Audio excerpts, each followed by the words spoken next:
Hallelujah. ಎಲ್ಲರಿಗೂ ಶುಭ ಮುಂಜಾನೆ. ಈ ದಿನದ ದೇವರ ವಾಕ್ಯ ನೋಡೋಣ. ಕೀರ್ತನೆ 135ನೇ ಅಧ್ಯಾಯದ 14ನೇ ವಾಕ್ಯದಲ್ಲಿ ಈ ರೀತಿ ಹೇಳಲ್ಪಟ್ಟಿದೆ, ನಿಜವಾಗಿ ಯೆಹೋವನು ತನ್ನ ಪ್ರಜೆಯ ನ್ಯಾಯವನ್ನು ಸ್ಥಾಪಿಸುವನು, ತನ್ನ ಸೇವಕರನ್ನು ಕನಿಕರಿಸುವನು.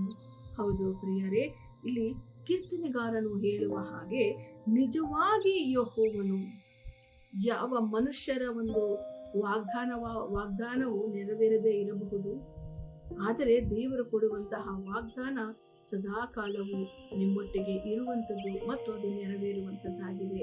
ಇಲ್ಲಿ ದೇವರು ಹೇಳುವಂತಹ, ಇಲ್ಲಿ ಕೀರ್ತನೆಗಾರನು ಹೇಳ್ತಿದ್ದಾನೆ, ನಿಜವಾಗಿ ಯೆಹೋವನು ತನ್ನ ಪ್ರಜೆಯ ನ್ಯಾಯವನ್ನು ಸ್ಥಾಪಿಸುವನು.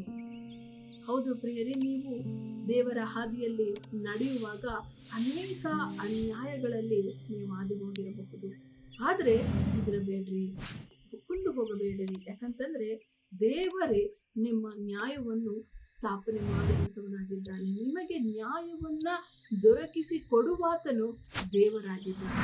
ಅದನ್ನು ಮುಂದುವರಿಸಿ ವಾಕ್ಯ ಹೇಳ್ತದೆ, ತನ್ನ ಸೇವಕರನ್ನ ಕನಿಕರಿಸುವನು. ಹೌದು ಪ್ರಿಯರೇ, ಈ ದಿನದಲ್ಲಿ ನಾವು ಎಲ್ಲಿಯೂ ಕೂಡ ಜನರು ಪ್ರೀತಿಯನ್ನು ಮಾಡುವುದಾಗಲಿ, ನಂಬಿಕೆಯನ್ನ ಇಡುವುದಾಗಲಿ, ಅಥವಾ ಒಬ್ಬರ ಮೇಲೆ ಒಬ್ಬರಿಗೆ ಒಂದು ಪ್ರೇಮ ಇರುವಂಥದ್ದಾಗಲಿ ಕಾಣುವಂಥದ್ದು ತುಂಬಾ ವಿರಳವಾಗಿದೆ, ಕಡಿಮೆಯಾಗಿದೆ. ಎಲ್ಲಿಯೂ ಕೂಡ ನಂಬಿಕಸ್ಥ ಜನರನ್ನ ನಾವು ಕಾಣುವುದು ತುಂಬಾ ಕಷ್ಟ. ಆದರೆ ದೇವರು ಹೇಳ್ತಿದ್ದಾರೆ, ನಿಮ್ಮನ್ನ ಕನಿಕರಿಸುವುದಕ್ಕೆ ದೇವರೇ ನಿಮ್ಮ ಜೊತೆಯಲ್ಲಿದ್ದಾರೆ. ನಿಮಗೆ ನಿಮ್ಮ ನ್ಯಾಯವನ್ನ ನಿಮಗೆ ಕೊಡುವುದಕ್ಕಾಗಿ ದೇವರೇ ನಿಮ್ಮ ಜೊತೆ ಇದ್ದಾರೆ ಪ್ರಿಯರೇ. ಆದ್ದರಿಂದ ನೀವು ಕೊಂದು ಹೋಗಬೇಡ್ರಿ. ಯಾವುದೇ ತರದ ಅನ್ಯಾಯದಲ್ಲಿ ಹಾದು ಹೋದರೂ ಕೂಡ ದೇವರು ನಿಮಗೆ ನ್ಯಾಯವನ್ನ ಕೊಡುತ್ತಾನೆ ಎಂಬುದಾಗಿ ಆ ಒಂದು ನಂಬಿಕೆಯಿಂದ ಮುಂದೆ ಹೋಗಿ ದೇವರ ಒಂದು ಕೃಪೆಯಲ್ಲಿ ಬಲ ಹೊಂದಿಕೊಳ್ಳಿರಿ. ಪ್ರಾರ್ಥನೆ ಮಾಡೋಣ. ಸ್ತೋತ್ರ ಕರ್ತನೇ, ಪರಿಶುದ್ಧನಾದಂತಹ ದೇವರೇ, ಅಪ್ಪ, ನಿನ್ನ ವಾಕ್ಯವು ಹೇಳುವ ಹಾಗೆ ಅನ್ಯಾಯದಲ್ಲಿ ಕರ್ತನೆ, ಅನ್ಯಾಯವಾಗಿ ಕರ್ತನೆ ಕಷ್ಟಪಡ್ತಿರುವಂತಹ ನಿನ್ನ ಜನರನ್ನ, ನಿನ್ನ ಸೇವಕರನ್ನ, ನಿನ್ನ ಮಕ್ಕಳನ್ನ ಕರ್ತನೆ ನೀನು ಕಂಡಿದವನಾಗಿದೆಯಪ್ಪ.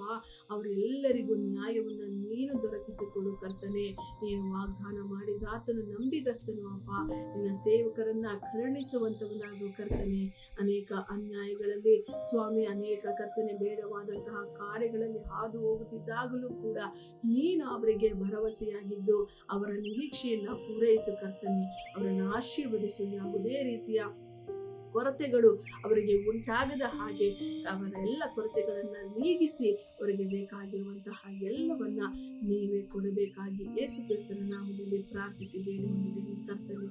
ಆಮೆನ್.